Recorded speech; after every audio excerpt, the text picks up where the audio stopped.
Hey, what's going on, everybody? Welcome back to the channel. DBougie86 here again. And welcome back to the top 10s. Yes, that's right. I am doing something sort of different with these top 10s. I'll kind of explain it in this video first so you get the gist of what's going to go on with the future of these. But pretty much I'm doing these a little bit different than I usually did, and there's going to be actually extra top tens involved with these that could come in the future. And this first top 10 is comfort food horror films from the 70s. These are films from the years of the 1970s that I have a lot of time for, and I wanted to express them in a video form. Now, what you're going to be like is, why isn't there certain movies not in this top 10, or why are you just showing these 10 in particular? Because I have an idea to do a follow-up, like a volume 2 of this down the line, just to keep it fresh in perspective of things. Plus, I'm trying to show you other films besides, like, maybe some of the more well-known ones, per se, in this top 10, where I could show you other ones down the line in another volume that may be more classic approach. But I'm just following. I just picked 10 films in general that I want to talk about at the moment, where that might not be as talked about as much, or that I feel appreciated of, and to see if you guys have ever heard of them and maybe give them a chance. So you could see like a volume 2 of this maybe in the future of like the 70s era, but I'm going to do like an 80s era too, and a 90s and a 2000s, and plus other genres in particular that might even have some like crossovers with some of these movies or not. I haven't decided yet. I'm just going off this with the whim, you know what I mean? But yeah, and these aren't really in any particular order per se. I'm just going to show you 10 films in general. Not going to put them like least favorite to favorite or anything like that. These are just 10 films that I dig, that I want to share with people, that maybe like if you're like not into like 70s horror at all, it's just a subgenre of like area of films that you're not really in particular, or you haven't really given a chance to. Yeah, I'm just going to highlight a few of the ones that I dug from my research and film view and history, per se, on this episode and on this video. But let's get right into it, because I've been babbling enough, and I want to talk about these movies. So, first up, we have one that's probably the most well-known out of these. I think so anyways, because it just got a brand new stellar release from Synapse Films, Steelbook edition here that I have. And that is The Living Dead of the Manchester Morgue. Kind of a not talk about zombie film from the 70s, in my opinion. You hear it mentioned here and there, but not as much as, say, like Dawn of the Dead or Fulci's Zombie, or like any like other sort of like zombie-like films from this era per se, or even like zombie lists. You don't really hear about this movie. Not everybody. I'm not saying that everybody hasn't heard of this movie, but some of the videos that I have watched in my heyday of YouTube probably didn't have this on their like top tens or something like that. I know there's a few that have. I'm just saying it's not as frequent as, say, a lot of the other classic zombie films that people show as a highlight. And this one's very interesting because it's a Spanish/Italian co-production that takes place in England. And I kind of like the idea of it has like this agriculture subplot where this machine is actually bringing about like the undead coming back to life. It's kind of has a scientific niche, which kind of has an answer to how zombies are made, which doesn't get really explored in a lot of these movies with that scientific angle. which I find very interesting for the time period. And it's actually weird watching this movie now because of the time we live in with like a face mask and shit like that due to COVID. The opening of this movie is kind of jarring now because all of a sudden, I don't know what was going on during the time period where this time film takes place, but like in the opening like credit scene where the guy is traveling, you see a lot of people wearing face masks and shit in the beginning, and it's weird. You also see like a naked lady out of nowhere in the beginning of this movie, but I dig this one a lot. I think the zombies look fucking awesome in this film, for freshly corpse like zombies. Very unique, and I love the hypnoticness of the score of this film. Good stuff. Giannotti Rossi actually does the gore effects, who would later do all the effects for Zombie, legendary makeup effects artist, and great direction by Jorge Grau. I can't say enough about this film. If you haven't seen it and you are a fan of like the zombie subgenre, check it out. Even if you're not, this might be like a different take for you to check out. And interesting character development. There's a lot of good subplots within this one that I dig a lot. So yeah, Living Dead in Manchester Morgue, or also known as Let Sleeping Corpses Lie. It goes by that title on a few DVD releases of the film. Next up is a film that I checked out a while ago, and this one is very interesting. It is Tower of Evil. Yeah, I believe this is from 71, if I want to mistake. It's either 71 or 72. But Tower of Evil is kind of like a proto-slasher in a way where, we actually get like the final girl in the beginning of the movie of past events on this island setting, and what ends up happening is they question this girl who's in like shell shock. They actually do like this hypnotist test on her to get the backstory, and we actually see the flashback scenes of what happened on the island beforehand, and we see that this group of people that this girl was with was brutally murdered by an unknown assailant with various weapons. So these scientists and a few other people end up going to this island and doing some research, and they discover like there's a subplot where there's like hidden treasure on this island also. And this film actually has a unique twist that I don't want to really spoil. I will just say that it shares the same kind of twist that a certain 80s slasher movie has, which I think the filmmakers of that film were influenced by Tower of Evil with. If you haven't seen Tower of Evil, I highly recommend it. It has some great atmosphere, some great fog shots. I love the opening of this movie where we get to see the island setting engulfed in fog. It's fucking great. Yeah, highly recommend this. If you're a fan of slasher films, I definitely recommend Tower of Evil. And if you're a fan of a certain other movie, you'll know what the twist is of this when you see it, because I really dig that aspect of this film. One from the UK there. Speaking of the UK, another sort of like proto-slasher film. Don't judge this movie by this Blu-ray cover, because it is kind of one of the worst Blu-ray covers of a movie ever, which Redemption usually has kind of hit and miss track record with covers in general. This is one of their worst covers, and that is The Comeback. Even though this actually does happen in the film, it doesn't really, give the film justice. It's pretty much about this musician who's trying to record his new album to get kind of like back into the game because he had a few flop records, and he's trying to make a comeback record. That's pretty much why the film's called The Comeback.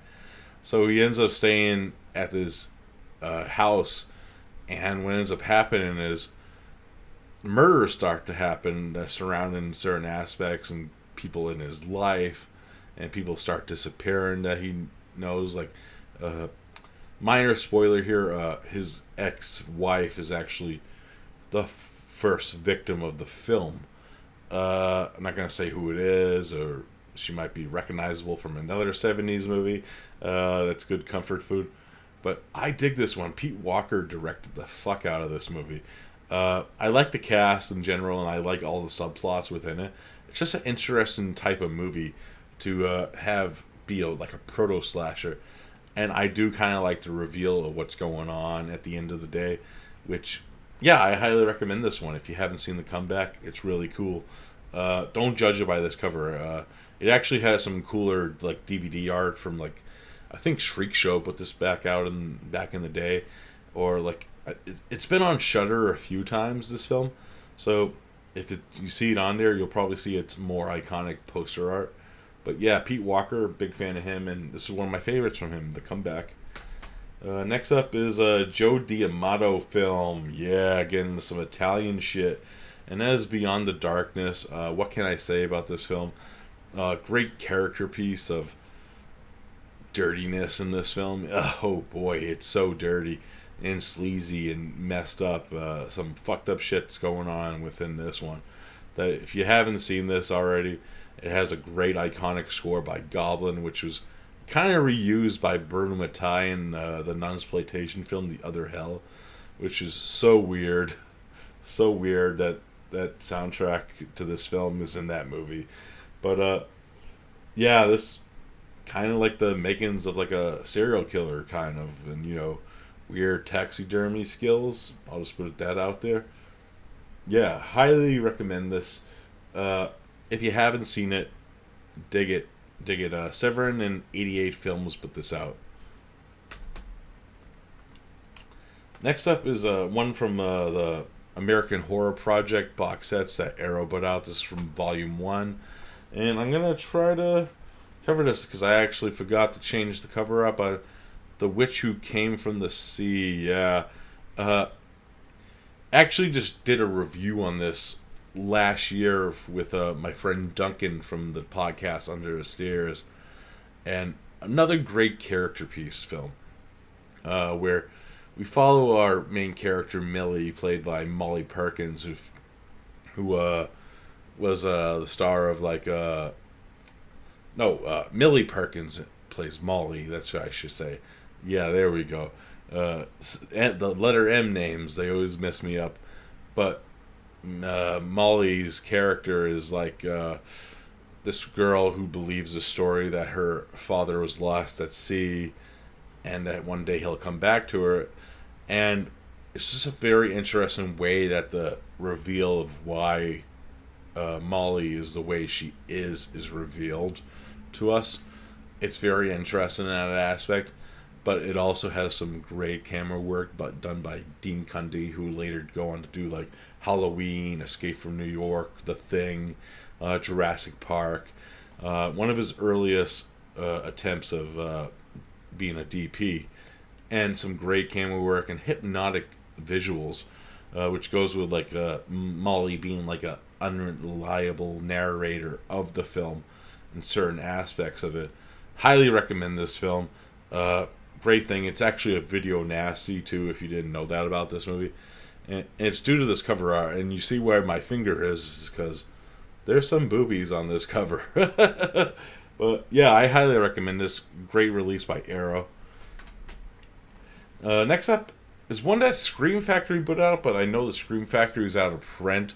I actually picked up the Arrow video version of this movie, and I actually might do a My Horror Stories on this later, so I'll be very brief on this movie. Squirm, which is the first film from Jeff Lieberman, who would later do like Blue Sunshine, Just Before Dawn, made a killer worm movie. Yes, a killer worm movie. I won't lie, I watched this at a fucking young age, and this movie fucked me up for life. I didn't like worms to begin with. Not that they're very violent creatures or they bother me. It's just something weird about worms that freaks me out. And if you're freaked out by worms, this movie does not help in any way. Let's just say there's a scene later in this movie where a character goes into a house. I would have ran the other direction and said, fuck that. Exactly. If you've seen that movie, you know what I'm talking about. But yeah, I might do a more in-depth like talk about this movie down the line. So I'll leave my thoughts very heavier in my story, a little bit more brief in that case. But yeah, I'm going to be talking about this movie in another video soon. Next up is the film that I always remember this iconic cover art. I know it's kind of misleading from this title and poster art of this movie because I'll explain why. And that is the Bat People. The thing about this movie that kind of would be misleading to somebody who watched it for the first time is there's actually only one Bat person. Spoiler alert. And so yeah, this cover is super misleading. But I do kind of like that it's like, is this really happening? Is it, or is it not? Is it all in his head that he's turned into like this bat person after being bit by a vampire bat in a cavern? And as we find out, he is. And the effects of the bat person are done by a young Stan Winston, and they're actually pretty fucking good, man. I dig this for what it is. You know, I know that it's a little bit misleading from its title, especially when you watch it for the first time. But I dig how this film's like a journey film, and it kind of reminds me of the Hammer film Curse of the Werewolf in that sense, where you don't really get a lot of werewolf action till the end of the film, but it's kind of like this psychological thing going on in this guy's head. Is he really doing this, or is it all in his head type of deal? Which you get with a lot of werewolf films in general, but it kind of has that same feel to me, and tone. But yeah, I dig the fuck out of this. I love the setting, and it's a cool character piece, and it's kind of a tragic tale in a sense. But yeah, the Bat People, highly recommend that shit. Next up is a great date movie, and that is A la Carta. Yeah, I'm rocking my DVD of this from Mundo Macabro, Mexican film. If you didn't know what A la Carta means backwards, just look at the cover. Dracula. Great satanic film. I love how pretty much A la Carta is our main character, and I love like the opening of her birth and what's going on with her as a character. But I also love a sense where the devil is kind of influencing her. And actually, the first time I ever watched this movie, I did not even realize that a certain character was actually the devil incarnated in the film. I thought it was like, what the hell is with this weird dude? But that was one of my first reviews, and I was kind of dumb then. But yeah, I dig this movie a lot. If you haven't seen A la Carta, I highly recommend it. Hopefully one day this film will get like I know it's something going on with like the prints of this movie, and something that this is why this is the only version of the film that's out at the moment. But hopefully one day maybe they could find like a negative somewhere. You know how these companies like they find negatives and shit comes out on Blu-ray the next week. But hopefully one day this gets a stellar edition for more people to appreciate the hypnotic horror of this film. And it's great because it's a mixture of nunsploitation, vampirism, satanic shit going on. It has everything in it that I love about 70s movies. But yeah, good shit, A la Carta. Two more left. The Devil's Reign, with this awesome slipcover edition. What can I say about this movie that hasn't been said already? Ernest Borgnine is fantastic in this film as Corbus, the cult leader, who ends up transforming into a goat man halfway into the movie. And this film is very iconic for so many different ways. If you didn't know the story, William Shatner in this film face mold, because he had to get a face mold for some effects later in the film about Milton, was used to make the iconic Captain Kirk mask that was used to make the Michael Myers mask later on. So without this movie, we might not have got that iconic mask, in a sense, because that's the mask was made from the mold that was used in this movie. Uh, but yeah, it's a great film, great cult film. Corbus, great cult leader character, great cast in this. Like Tom Skerritt even knocks out the fucking park in this one. I like how this feels like it's actually two movies in one, because first we get like who we think is going to be the hero in William Shatner, but then later on we get Tom Skerritt's character who plays William Shatner's brother, who comes into the fold and fucks Corbus up, kinda. I love the end scene. I smile every time. I'm like, haha, there he is, Borgie. Love Ernest Borgnine to death. There's even like a scene between him and Shatner that feels like it's out of a Western. It's great. It's fucking awesome. Great film. If you haven't seen The Devil's Rain, I highly recommend it. And finally, for this edition of this video, you guys might know that I'm a fan of a certain director who's a lot of different types of movies that he's done in his career. Some good, some bad. I'll even admit that. But this is one that I was kind of mesmerized by with the first time I ever seen it. And I'm going to say flat out right now, this film will probably not be for everyone. It's Jess Franco's Female Vampire. I love the atmosphere of this movie so much. Lina Romay, this is actually her first collaboration with Franco. Of course, if you don't know who that is, she went on to be on numerous Franco films. Kind of his muse. Later on became his wife.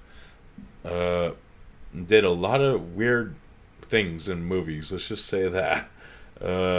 If you ever seen Lorna the Exorcist, this is no different. But she's great. She plays most of this film silent. It's a very silent role with her thoughts kind of provoking. It's kind of weird because this film kind of reminds me of Under the Skin in a way, because she's like luring men to being seduced by men, but that's how she feeds on them, because she doesn't bite people, men in the neck. No, she bites them on their, you know what. Yeah. Of course, we get the legendary Jack Taylor in this film too, from Pieces and numerous other movies, The Ghost Galleon. Always good to see him in this. But yeah, this one has kind of like that hypnotic atmosphere to a movie, especially with its opening shots that kind of suck me into it every time. Now, am I going to say, is this movie going to be for everyone? Probably not, because of like some of the hardcore pornographic shit that happens within it, which you get really into like this era of Franco, especially with Lina Romay's presence in the movie. But I love it. It's one of my favorite 70s movies of all time, actually. And it shows Franco could direct. You know, if you've seen only a few handful of Franco films and you had some interesting aspect characters with them, I say give this one a shot. I'm not going to say it's going to be it for everyone, but you see, he could direct the fuck out of a movie. I love Female Vampire. It's one of my favorite Franco films. One of my favorite 70s movies in general. So, yeah, that's where I'm going with this video, guys. Like, these are the type of movies I want to talk about, films that don't really get highlighted enough. And, yeah. Erotic, transgressive. It's true. Female Vampire. Check it out. Alright, guys, that's it for this volume 1 of this video. Like I said, I'll probably do a volume 2 of this down the line with more 70s flicks for you guys. Next one will be probably the 80s.